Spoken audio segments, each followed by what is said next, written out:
Welcome back, ladies and gentlemen, to the Gaming Careers Podcast, episode number 70. That's right, 70 episodes of this podcast now. How you all doing? Where are you tuning in from? Let me know in the chat. I'd love to see where everyone is coming and tuning into the live stream from, or obviously people listening to the audio, they won't have this little intro bit. We cut this out and jump straight into it for the podcast. But good to see so many people already talking about streaming and the topics that we're going to be talking about today in the chat. First things first, let's meet our co-host Ben on the other side of the world. Well, not quite the other side of the world, but 5 hours time difference. Ben, how is your afternoon? Good, man. It is President's Day here in the U.S., which is, I was explaining to Pete, a semi-holiday sort of. Some of you might have off. I have off. My wife doesn't, which I think is different than the UK, Pete, because you guys have kind of nationally mandated holidays from what I get. Most of the time, the bank holidays over there, right? Yeah, that's right. So yeah, no holiday today for me. Been working, prepping this podcast, but you also have been doing that, Ben. So it hasn't been a true day off. You're still doing your content creation at least.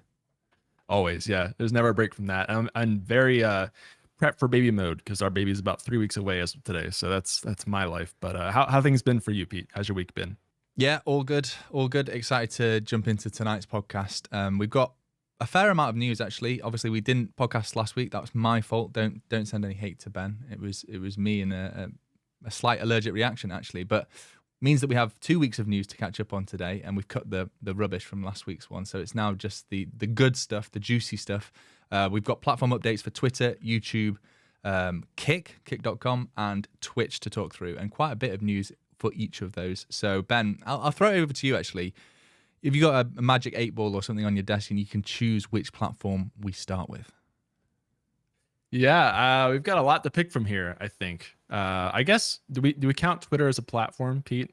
I know that's maybe the softball into the actual platforms going into, but there's a lot of interesting Twitter updates this week. Yeah. So I guess there's three main things we have to cover here for news that came out. The first of which I think is a little older now, but long tweets got announced, which I think had been teased for a while. But back on February 8th, they launched a new feature to be able to send out longer tweets up to 4,000 characters, Pete, on Twitter now. It's still, if you make a long tweet, it'll still go up to 280 characters, then have a little read more button at the end of it. Then you can expand the tweet to see the full thing. Like here, if you can see the screenshot, for those of you who are watching, quite a long tweet from Twitter Blue explaining all the details here. And I've seen a fair amount of these so far, Pete. I don't know if you've seen any kind of browsing Twitter yourself. I haven't, but I think when you browse Twitter, right, it still just shows the first 208, is it 280 characters? And then there's like a read more or show more link, right? And then that takes you to this. I'm just looking at the stream now. This doesn't look like Twitter anymore. All of a sudden, seeing so much text on a page, it looks like, I don't know, it looks like some knockoff Twitter, Mastodon or whatever it's called. But yeah, I mean, I haven't seen it loads, but I also haven't spent a lot of time on Twitter. What are people using this for that you're seeing?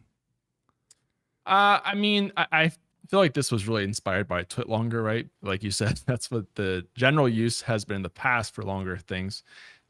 Usually, honestly, the way I've seen it most of the time is not huge novels like this. It's often just to go a little bit over the cap if they can't quite fit the whole tweet into one thing, which is kind of nice if we've all, at least I've had many times where I have to kind of cut things out and try and fit it into that cap or to a thread sort of, when really it could just be one slightly longer tweet.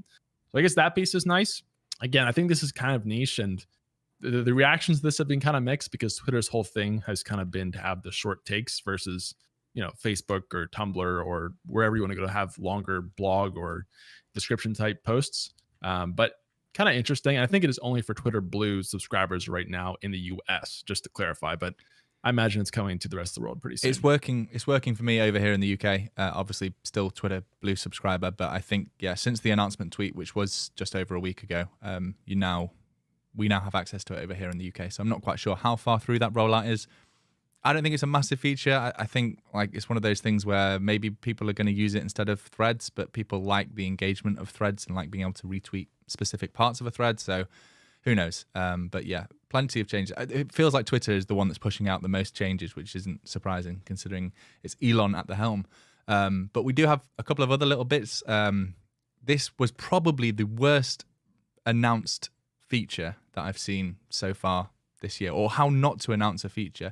And this actually wasn't the announcement tweet. I can't find it now, or how they actually announced it. But I think this was this morning? No, a couple of days ago, about the removal of two-factor authentication, or specifically the SMS version of two-factor authentication. So right, let's just break this down for the audio listeners. What the actual news is that Twitter is removing SMS two-factor authentication for every account that isn't Twitter Blue. And the main reason for that is because it's costing them a lot of money, because there are these companies out there that charge for SMSs to be sent, and they're abusing Twitter on that. And I've got another tweet to show later, but it was in the realm of $60 million per year Twitter was paying for these, like, I don't know what they would refer to them as, but mobile companies who are trolling them for the charge of an SMS. But aside from that, two-factor authentication is highly encouraged. I would enable it on Twitch and any platforms that you care about, or any accounts that have any kind of financial details. But the SMS version is the least secure, because people can basically call up your mobile provider and be able to change your number to a different SIM card anyway. There's various different levels of security. So the SMS version of two-factor authentication is usually not recommended. People prefer to use the Authy apps or the Google Authenticator apps, things like that, are seen as more secure. Why Twitter didn't just come out and say, we're disabling SMS two-factor authentication and you need to use one of these apps because it's more secure? That would make so much more sense, rather than keeping it for Twitter Blue. It makes it seem like two-factor was only going to be enabled for people that are paying for Twitter Blue, which is why so many people kicked off about this. I probably jumbled my words in explaining that, but hopefully that makes sense. But yeah, I mean, I've always used like Google Authenticator or Authy type apps anyway for any kind of two-factor authentication. So this doesn't actually affect me, but I saw so many people crying about it that I wanted to try and explain a little bit as to why Twitter are doing it. Because a $60 million problem, even for a big company, is one that you probably want to get rid of.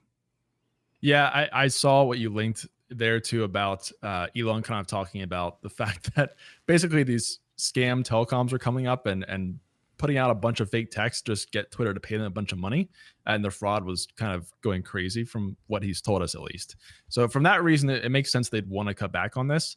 It is weird, to your point, Pete. The execution of this was kind of strange because I think they didn't actually put an official statement out about it. People just start getting notifications on their phones that said you have to turn off 2FA unless you pay, basically, which is not a great first reaction to see when you kind of log into Twitter.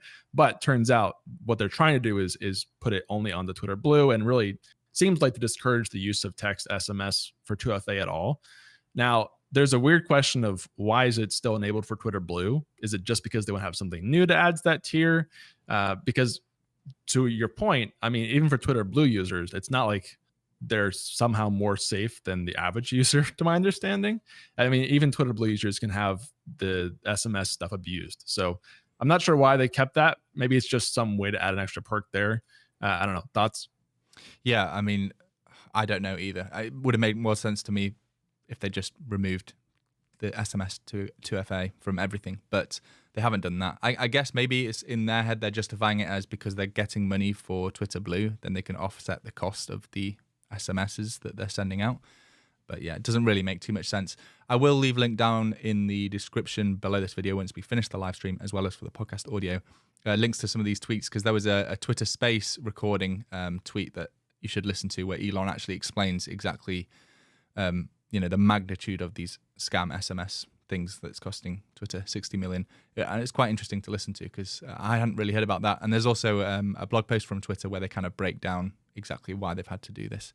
God, this is a white page and I haven't zoomed in on it at all, but you get the idea. But Twitter must be doing something right, because Meta, Facebook, Instagram, they're all under the Meta brand now, have copied one of their recent features, which is pay to get verified. Ben, this is going to become something that we see on Twitch as well?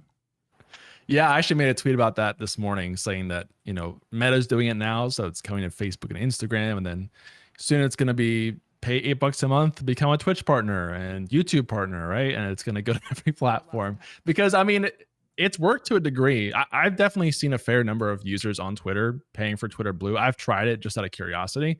So it's definitely making them more money. And if Meta's looking at what Twitter's doing and saying, we can do that too, and just have a new revenue stream, then I get that. I do feel like this is going to start to dilute the importance of their verification badge. Even on Twitter, I think already it's kind of less exciting to see a verified account anymore. And if they kind of use the same pay for verification strategy on every platform, then I feel like people aren't really going to care about being verified anymore because it's really just a mark if you paid for it. So we'll see. The details for this are it's going to be $12 a month if you're on web, or $15 on iOS and Android, I guess, to actually share it with the App Store. Usually that's why it's more expensive. But the way you verify will be you'll have to present a government issued ID to get verified. And I guess this is both for Facebook and Instagram from what I see. So that's different from what you do on Twitter, where you just have to kind of submit your payment info from what I understand. So maybe that'll cut down things. And it's only in New Zealand and Australia for now, but they want to roll out to everyone pretty soon. I don't know, Pete. I feel like they'll make an initial amount of money off of this, but it won't really last. That's my guess. But what do you think? Yeah, it's a really confusing one, because it would have been so easy to laugh at Twitter's business model if it had failed, and maybe it still will fail. But the fact that Facebook and Instagram now are also going to this sort of subscription-based model to get verified, it's a strange one. It doesn't even remove ads. That's the weirdest thing. It's not like you're paying for YouTube Premium and you no longer see ads anywhere. You're literally just paying to get a verified checkmark, and then maybe there's some additional reach that you get for your account so that more people see your content. So yeah, it's a worrying trend, to be honest, because if it works, all of the tech companies are probably going to band together and all charge $12.99 to get a verified checkmark. I feel like we might actually see more of it for sure, because there's a lot of platforms that have verification in some method, and it seems like, again, my thought is this will make the platforms an initial amount of money, and then people will kind of lose interest and stop paying for it. But it's also going to damage the whole verification system overall. So I don't know. I feel like it's a very short-sighted decision myself, and I think we'll see less verified accounts overall down the line, or maybe they just go back to what they used to do eventually if people stop paying for it. So we'll have to kind of keep an eye on it. But maybe come to Twitch and YouTube soon, Pete. You never know. Well, let's transition into talking about YouTube.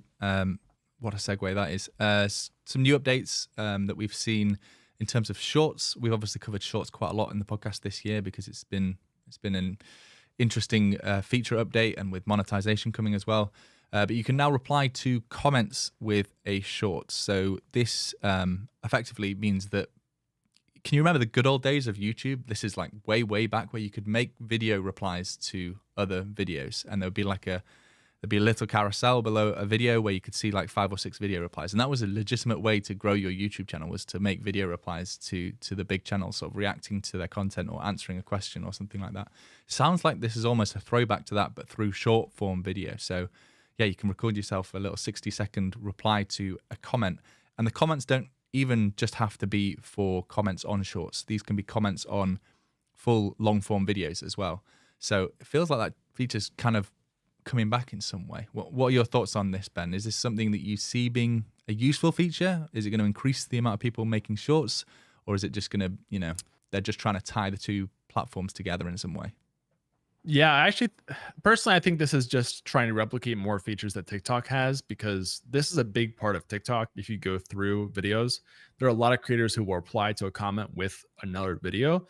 So I think this is just them trying to replicate that on YouTube Shorts. Now, it is interesting that you can do that on comments for VODs, so your traditional, 16:9 video. We'll kind of see if that gets more use. I can imagine it really will. Maybe some people will try it out. But yeah, I see a lot of this on TikTok, so I imagine they just want to kind of support that, so that it is more of that one-to-one experience. And I think that trend will continue, of platforms just taking ideas from each other that obviously work pretty well. Yeah, and just to add, there is a YouTube help article here that explains it in a little bit more detail. One thing to note is that when you make a short replying to a comment, there will be a comment sticker that you can add to your short to sort of show what you're replying to. And that comment sticker will also be tappable, so viewers can then watch the original content that the comment was left on. So if somebody writes a comment on a long form video and you reply with a short to that comment, you'll have a little sticker. Clicking that sticker will take you to the long form content. So maybe it'll be sort of a way that you can promote. I'm trying to think of like the full workflow here. If you made a long form video that you're really proud of, and then you react to a load of comments through shorts, then you can effectively promote your long form video more to people that, maybe are picking up more of your shorts in the algorithm or something like that. Mm-hmm. I think there is like some ecosystem there, and they're probably tweaking with a lot of the controls to make sure it's not broken. But like, I don't know if you ever watched the Spiffing Brits YouTube channel, where he tries to like find all these ways to abuse YouTube growth. I feel like this is going to be one where you can basically make thousands of shorts for a video and then link to it, and then maybe it will help grow it in the algorithm. Just really quick, this what you just mentioned is also part of TikTok for sure. There's actually, what happens a lot on TikTok is standalone videos you can see that they're replying to somebody in the actual video. So in the video, it'll have like reply from this comment. And so people watch that video, which just kind of goes viral on its own, and then go watch the original video that spawned the comment. So it's actually a good way to kind of daisy chain videos together in a way. And I think that's what YouTube is seeing there as well.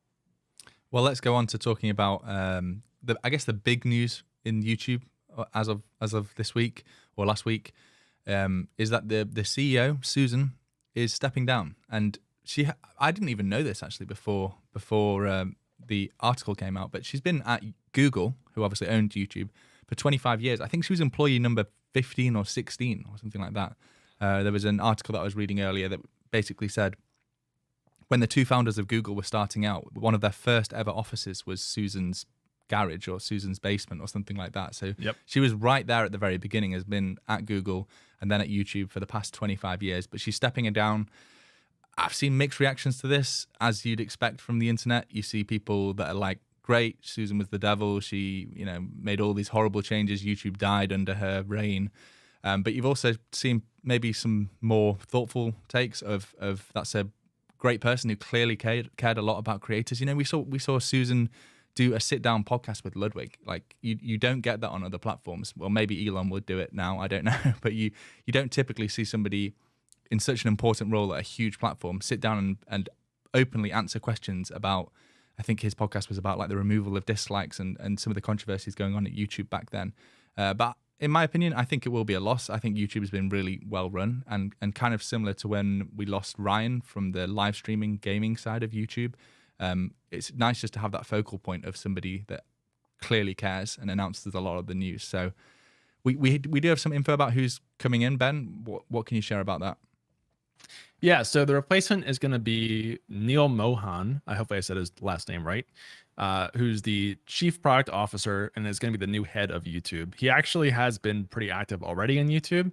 So a couple things that he did that were notable were he helped, if you guys remember Ludwig's chess boxing event that he did pretty recently, that had multi-language support. So you could watch the live stream and listen to it in, I think like English, Spanish, and maybe another language or two.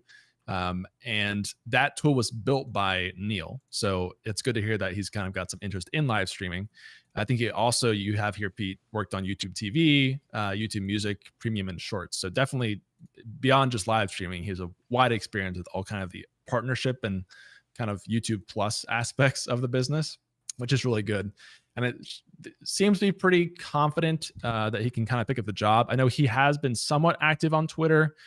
To your point, Pete, one thing I've loved about YouTube figureheads is they've been very active in kind of being a face for the brand, especially compared to Twitch, because we really don't have much of that for Twitch, especially at the very top with Emmett Shear. So Susan was kind of the opposite of that, who was very active, was on podcasts, like you said, and was constantly talking about the brand. So I hope that Neil is the same way and we get more of that communication and kind of someone who kind of gets it and is talking about the brand a lot, because if not, that's going to be a huge loss. And I am kind of concerned that we've had a lot of people move away from YouTube in that role recently, just like you said. So hopefully Neil is pretty active going forward here. Yeah, and we've seen details of the roadmap for YouTube for this year as well. They basically got 3 or 4 different products now if you take Shorts, Live, and VOD format.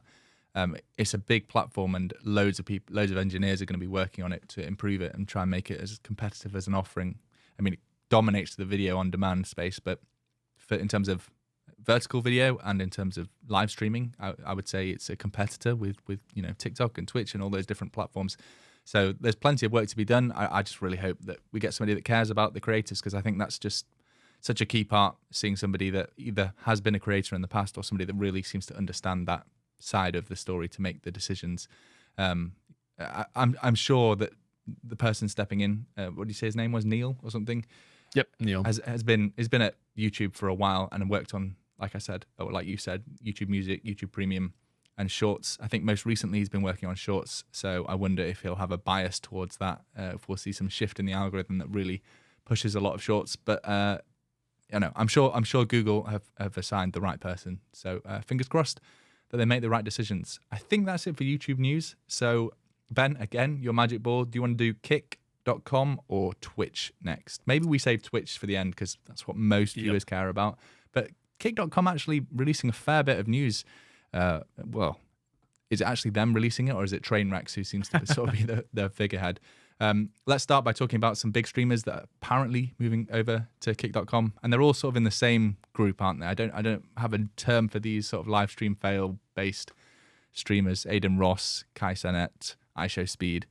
They appeal to a mostly young male audience, and there's rumors of all 3 of them moving across to Kick. And I don't know how true those rumors are, because I think it all came from Aiden Ross's stream. He certainly has shown some opinion about moving across to kick.com. But this is a pretty substantial amount of Twitch's audience that we'll be moving over. I can't imagine many people listening to this podcast are avid viewers, but I won't judge if you are.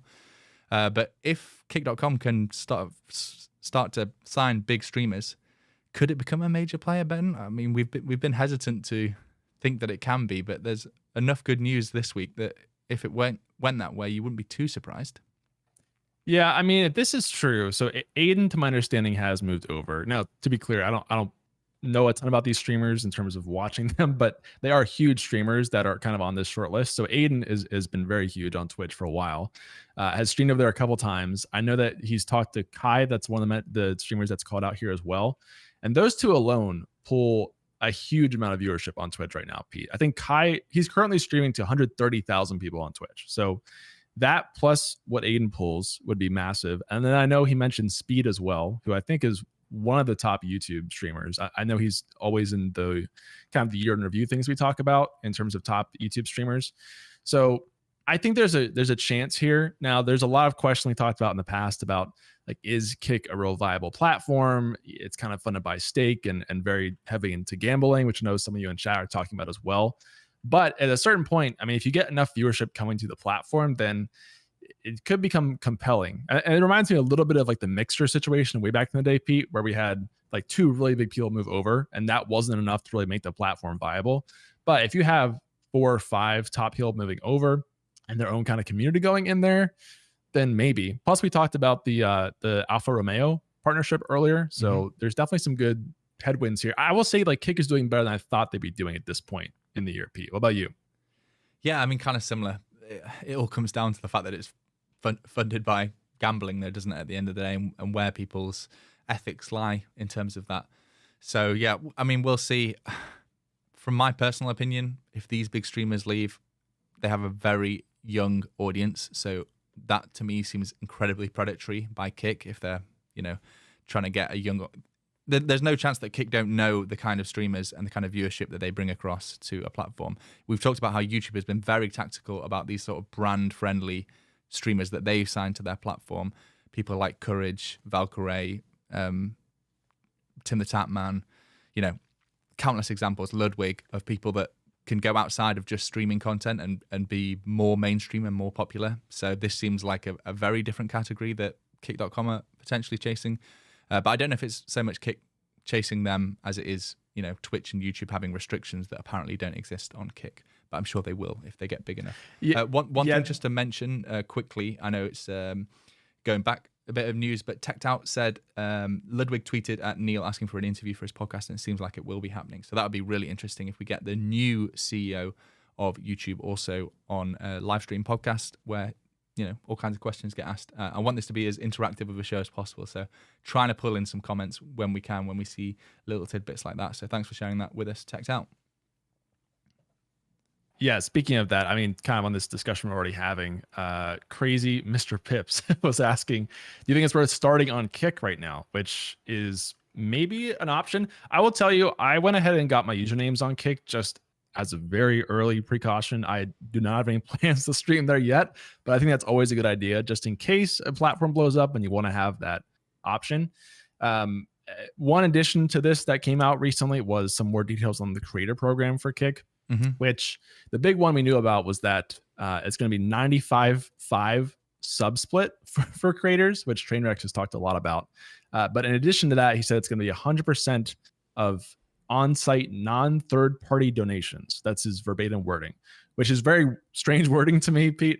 But what they're trying to say basically is you'll apparently get all of the donation. If someone donates to you on the site, then it all goes straight to you. The platform's not going to take any cut of that, which is different than how Twitch or YouTube do things, or have kind of teased they want to do things in the future. So in addition to that, the really interesting thing is they have the big part of the creator program is he said they want to pay people based on the hours they stream. So it sounds like they want to do a kind of a flat pay rate based on the numbers of hours you stream, a flat rate based on Kick's advertising CPMs, the average viewers you have, and then viewer demographics and engagement. So that's kind of like a formula they calculate. And then theoretically, you get a flat paycheck based on those 4 things and what the multiplication result, the sum, I don't know what the word is, that comes out of that. So I haven't seen that in practice yet, but that's definitely a new concept that I don't think we've seen, besides maybe kind of the ads incentive program, Pete. That's the closest thing I can think of on Twitch. But this is a really interesting concept, and I kind of wonder if it comes out and it's sustainable. We'll have to see, but I thought that was interesting to mention. Yeah, to me, it sounds like a complicated program when really what they actually want to do is just have a revenue share. Like a revenue share just solves all of these problems because the more number of hours you stream, the more ads you can run, which works with a revenue share. There's a rate, which is based on how much an advertiser pays, and then you're sharing that revenue. The average viewers you have is increased with the number, if you have an increased number of viewers, you're going to have an increased number of ads served. And then viewer demographics and engagement, that's something that's already taken into account by places like YouTube and Twitch. So they probably just don't have anywhere near enough data to actually start to serve ads, and they probably don't have enough advertisers that want to work with them, unless you're wanting to buy a new Alfa Romeo Formula One car. That's the only one we've seen that have really partnered with them. But these shared details are interesting, and they're meant to look appealing. But until we actually know what this looks like in terms of comparing it to Twitch, then I think it's just a lot of hot air, to be honest. I'd be surprised that if it was even comparable to Twitch's ad program, which a lot of people complain about not being, the pay that they expect for streaming to such a large number of viewers. And maybe there's an expectation problem there. I kind of feel the same way about YouTube Shorts. A lot of people are disappointed at the rates that they're getting for YouTube Shorts. But at the end of the day, that's what's great about a revenue share, is because if it's seen to be popular and more advertisers come on board, a revenue share is the best outcome for creators, because as that increased revenue comes in, you're getting a share of that rather than some made up number, which may be the case here with the creator program. Yeah, so we'll kind of see how it breaks down. I guess what they mentioned in the post, what Trainwrecks mentioned, is this is kind of until ads take over. So I guess they're kind of building out their ads program for Kick. So we'll see. And the other thing I'd mention is there have been a lot of wild claims about what you can and can't do on Kick. I think Aiden Ross was literally streaming the Super Bowl on Kick during that and saying that he could do that, and that was fine. So just be careful. There's a lot of misinformation about what you can and can't do on Kick, and you're definitely still beholden to copyright stuff. So don't go stream just whatever you want basically on Kick if you're going to try it out. Yeah, I mean, it doesn't matter what platform comes out and what you see other people do. This is exactly what happened to YouTube 10 years ago and Twitch 3 years ago. Once the platform becomes popular enough, the companies that own the copyright to these music labels or videos or sporting events, they will know about it, and then the company will have to comply because it is literally copyright law. So yeah, it wouldn't surprise me if Kick got served with some pretty hefty fines or takedown requests for streaming the Super Bowl, because I imagine the people that paid for the broadcasting rights of that want to keep it that way rather than having people watch it for free on the internet on a platform like Kick. Is that it for Kick news, Ben? In which case, I think we're on to Twitch, and you can take us through the first bit of Twitch news. Yeah, we're going to wrap things up with Twitch as this sort of the finale as usual, I think, Pete. Lots of changes to talk about this week, and then 1 or 2 stories as well. I think we'll start with kind of what is the topic of this of the podcast here, and that is that Twitch has been getting a little bit of flack for exaggerating its popularity, specifically on the Crown Gaming channel. And there's a Bloomberg article that came out, I think some other articles as well, that kind of went into a dive about how the Crown channel, which is Twitch's kind of owned channel they use for promotions and partnerships, has been over-reporting how many people are actually watching the broadcasts and engaging and things like that, because it's showing on the homepage carousel. And if anybody has had their channel on that carousel before or on those placements, there's a lot of just kind of viewer bloat if you're there, because your stream is being shown to people who are on the site but not actually watching it. They're kind of using that as a page to get to somewhere else. The same way that when your stream gets embedded on sites, sometimes your viewer count goes way up, but your chat activity doesn't really change because it's just kind of people browsing the site and not watching the stream. And so it seems like people have kind of caught on to that, and brands have caught on to that, specifically for these partnerships that they're running. And so now they're kind of in the news with some heat for that, which I think is fair to a degree. This Bloomberg article is pretty long, Pete, and goes into some of the pitch decks that were in there, and kind of what Twitch put in the pitch decks was not really what advertisers could expect to get, and calling them junk views in a way, which again, I think is fair if you're an advertiser and you're expecting this amount of engagement for something, and then maybe there's that view count there, but then no one's really engaging in the chat or with your activity, then you might be a little concerned. So just interesting to see it come out in the news, Pete. What do you think? Yeah, I mean, it's kind of surprised me that it's taken this long for somebody to complain about this. And I guess it's not really a complaint until you take a look at the fact that Twitch was using it in their pitch deck of, if you advertise with our Crown channel, then this is the number of views that you can expect to see. And then they were always front paging that channel. There's certainly a lot of channels that get front page that soar massively in viewership, and then if they're not on the front page the next day, then you can see their like kind of true viewership. I've been front paged once when I live streamed myself running the Manchester Marathon. I think I was only front paged in the UK and not in the US, but it certainly massively boosted the number of people watching. I got a lot of people that had never seen any of my content watching something kind of unique. But actually, this has made me think about how sort of retro it feels to have a video carousel live playing when you tune into a website. Like, most websites have gone away from things auto playing, and certainly things like a carousel in the past sort of 3 or 4 years. If you go to YouTube or something, you don't start seeing the first recommended video playing for you. But I guess with platforms like TikTok, you technically are. You're straight into content being watched, aren't you? So it surprises me that it affects it as much as it does, because I imagine most people don't go to Twitch and start watching video on the homepage. But that's kind of where the problem is. It's the people that are sort of browsing, and the Twitch player is still playing at the same time, and that's why it's sort of a fake view account, isn't it? Yeah, I think the difference with TikTok too is that on TikTok, the entire phone screen is the ad, right? Like that's all you can see when you go into the app, versus on Twitch, if you're on desktop, for example, you'll have the carousel or a video player at the top, but then all the other channels in the bottom, and you're kind of not really paying. I barely ever pay attention to the carousel if I'm going through the nav. And I have to think that a lot of people do the same thing on Twitch. So even the advertisers are paying for these impressions, but in a lot of cases, I think viewers aren't even seeing the video there. So they're kind of like a meaningless impression in a way.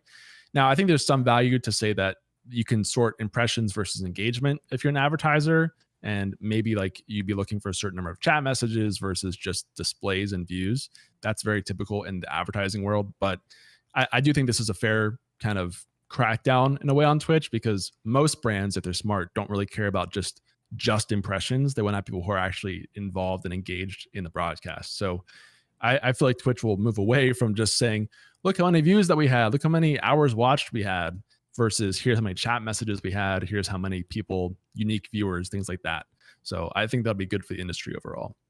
Talking of Twitch viewerships, Hogwarts Legacy. Now, this has been a controversial game from back right when it's been developed, and there's plenty of reasons for that. We're not going to dive into that in this podcast, but in terms of actual news based on this game, it broke the record for the most viewed single-player game for peak concurrent viewership on Twitch, and this was before the game was even released, right? So I think Hogwarts Legacy and whoever the studio behind that is have worked alongside Twitch and come up with a pretty good strategy in terms of generating a lot of hype behind the game. I think drops were enabled, and they worked with select influencers to give them license to play and stream the game before it was actually officially released. But in terms of numbers, peak viewers, 1.3 million watching the Hogwarts Legacy game across a variety of different streams. I think XQC held a lot of that viewership, but that beats Cyberpunk, 1.1 million, and Elden Ring, 925,000 at their peaks, which I believe was release week as well. So a game that's been met with a lot of controversy, some of it right, some of it wrong, in my opinion. But yeah, crazy to think of the amount of viewership that a game can get now, and how important it is for games to think about the release and how it can be, increased. They can generate so much demand for the game just by seemingly working with Twitch, working with a few big streamers to make sure that they have exclusive access. Yeah, I think drops too are such a huge part of games now. If they're smart about showing it on Twitch, they just, kind of similar to what we just talked about, Pete, honestly, they kind of inflate the view counts overall. And there's some question to how many of those views are legitimate, honestly, for people who just want to get the drops, kind of getting them kind of with bots, maybe potentially just to get in-game items and things. But from a developer standpoint and a game standpoint, it's really good to have that metric to say, hey, look, we're the most watched game ever on Twitch because of this, beating out Elden Ring and Cyberpunk and these other games. And you can debate like whether that would have happened with or without drops, but it's still a great way to kind of show the success of your game. And probably guarantee a sequel at this point, because even now I think it's like the 11th most watched game on Twitch currently. So I think it's kind of proven how drops can really just hyper accelerate the growth of your game if you're coming out with a new one on Twitch. Let's move on from talking about the Hogwarts Legacy, talking about some of the features that have come out from Twitch this week. First things first, the viewer engagement panel. I think this is probably a couple of weeks old now. We talked about it being tested. Zach Bussey now says that the rollout has gone out to all streamers, so you should have this in your dashboard, the ability to see all different kinds of stats, chat messages, average viewers, live viewers, chatters, clips created, new followers, new subscriptions, ad breaks, and clip views as a timeline across your stream, and that should be in the stream summary page, I believe. We've also seen that Twitch has announced that you can now tag other channels in your stream title, and that generates a nice little clickable interface. And Ben was kind enough to test this for us, so people watching along with the live stream or watching the VOD after the fact, you can see Ben titled a stream, podcast time with, and then tagged my channel, and that means that, did you click this, or is this a hover over action?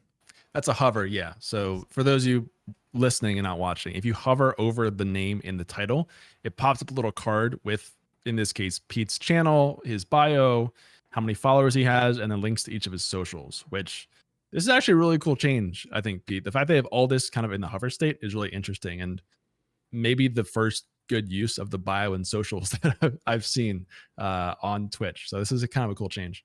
And there's I zoned out for a second then, but there's also a button where you can then follow that channel without having to actually leave the stream that you're currently on, right? So you can click that love heart icon and actually be able to follow the channel. So it should help with collaboration, which is such a big part of growing a stream on Twitch.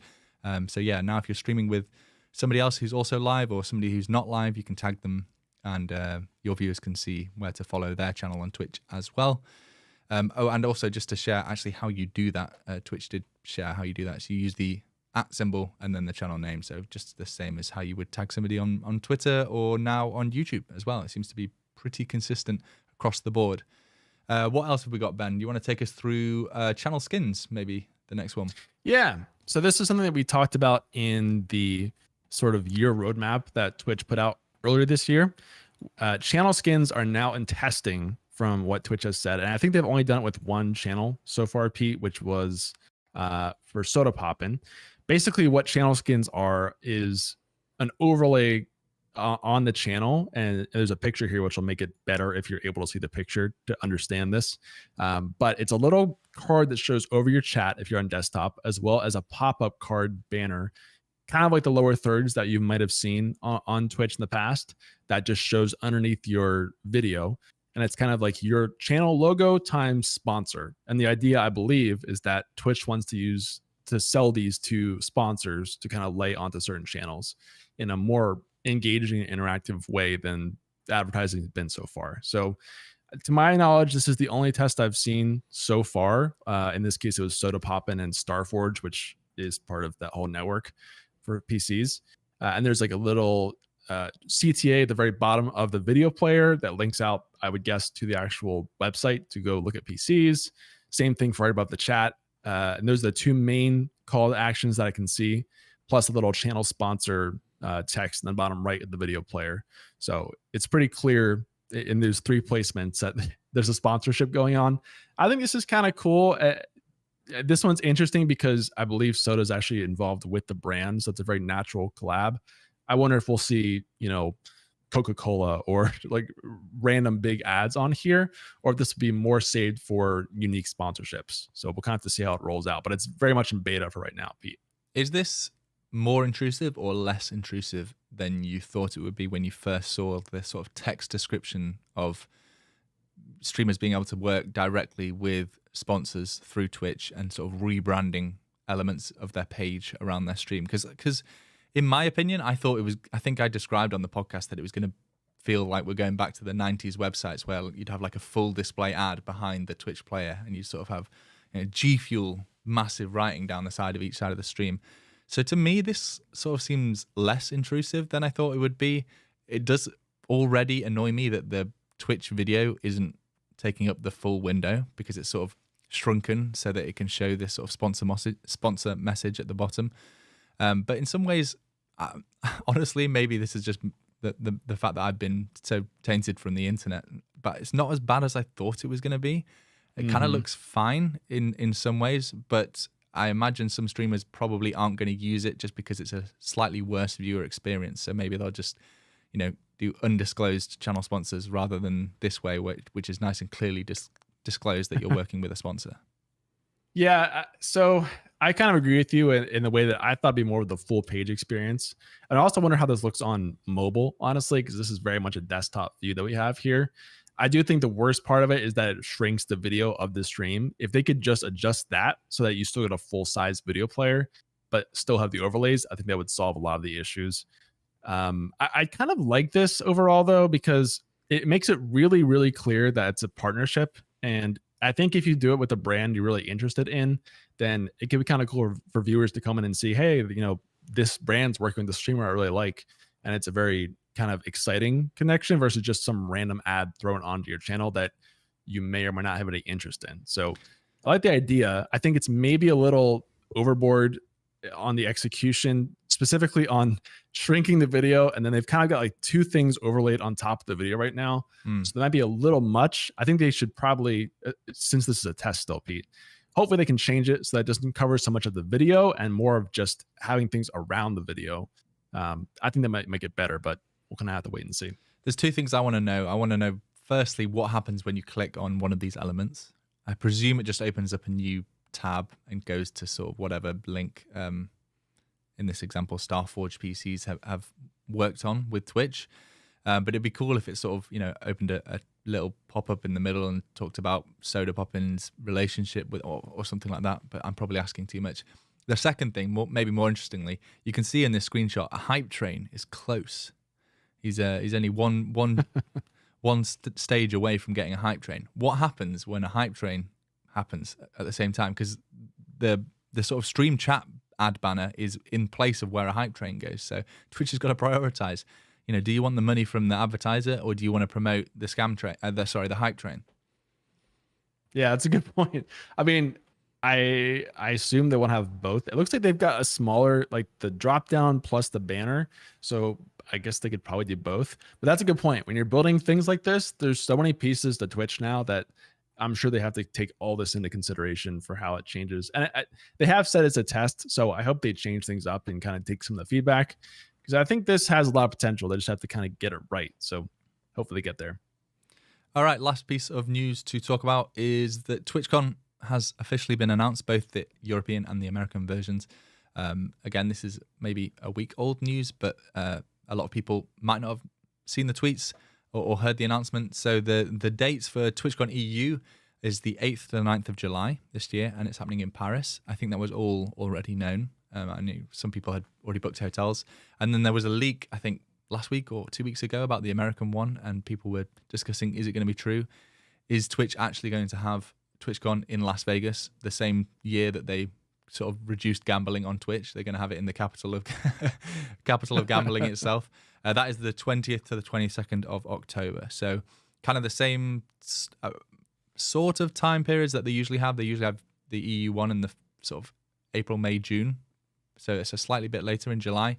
And then the American one's always been sort of late in the year, September, October. So are you gonna be able to go to the October one? I mean, you're gonna have a 6-month-old kid, hopefully, aren't you? So all the babies, so we'll see. But what about you and Paris, Pete? Any thought of that one? Unfortunately, that falls right on my honeymoon.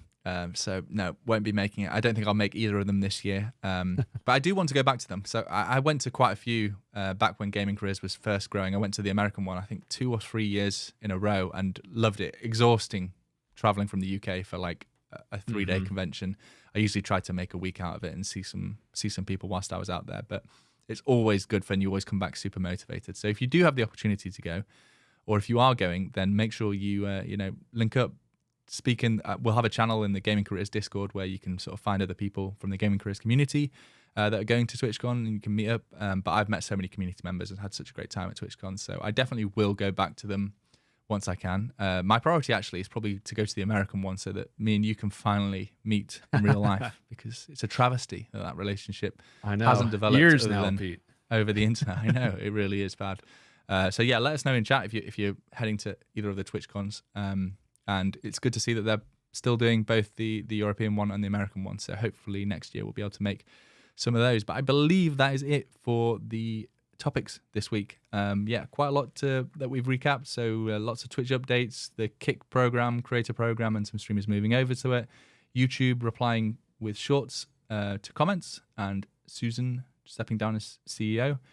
Twitter, a whole host of changes, 4,000 character tweets, 2-factor authentication changes, and the pay to checkmark being copied by Meta. One thing we didn't mention, actually, we've got right at the start of our show notes here, and we didn't cover it at all, but worth noting, if you are ever in the position to run a charity stream, such as what happened, I think, last week, where we had Hassan, didn't we, who was raising money for the earthquake relief in Turkey.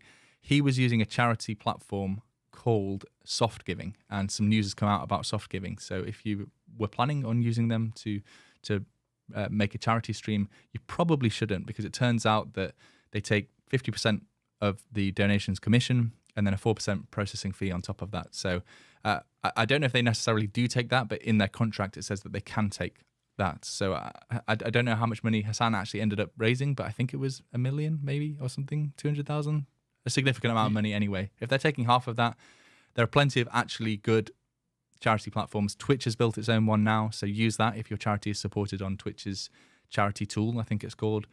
There's platforms like Tiltify, JustGiving.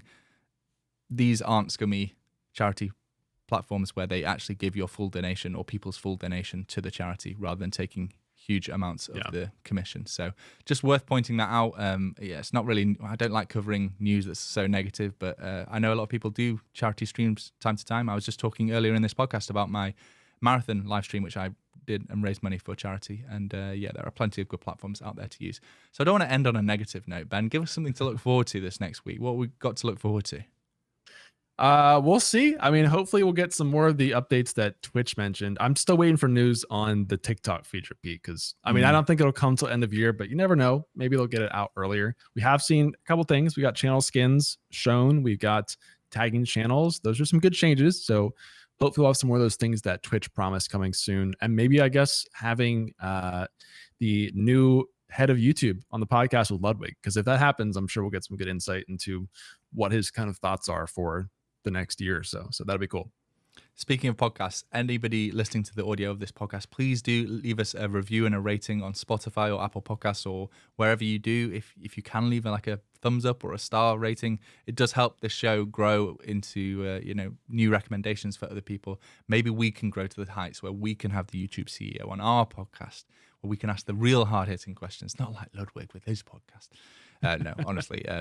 But really grateful for anyone that's left us a review before. We do read them all, so thanks so much for checking out the podcast. And the people that have watched live, as always, thank you for being here. We had some good comments that we pulled in to the live stream today. And people watching the video after the fact, why not watch this live? We do it every single Monday, GMT 9 till 10 p.m., EST 4 till 5 p.m. Is that right, Ben? Yes. And then I don't know what it is West Coast, but you guys can work it out. There's a countdown on the Gaming Careers website. If you go to gamingcareers.com/podcast, where you can see all the previous episodes of the podcast, there is also a countdown at the top to the next podcast. So you can just go there if you don't live in one of those time zones. Anyway, I'm just rambling now. We'll catch you in the next one, guys. Thanks for watching. Thanks for listening. See you later. Peace. See ya.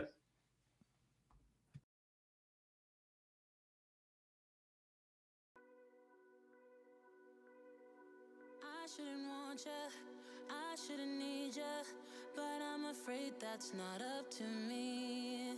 Cause when I hear you sing through my speakers, it's like my mind takes a hold of me. I've tried shutting you off for some time now, but I'm still hearing your voice in my head. Oh, I wish I was more than your fan now, and that your voice came from here in my bed.